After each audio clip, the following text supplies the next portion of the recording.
এটা যে ওজনার মেশিন, এটাতে গ্যাস থাকছে না। কোম্পানির মিস্ত্রি এসেছিল, কোম্পানির মিস্ত্রি 2-3 বার ঠিক করে গেছে, তাতেও ওটা গ্যাস থাকছে না।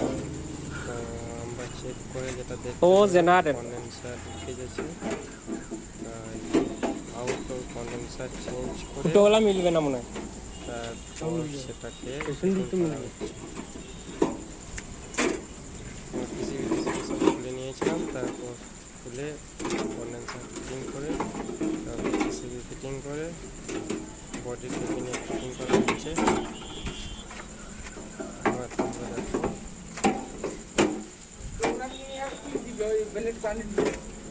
একদম নতুন মেশিন ওজনারের।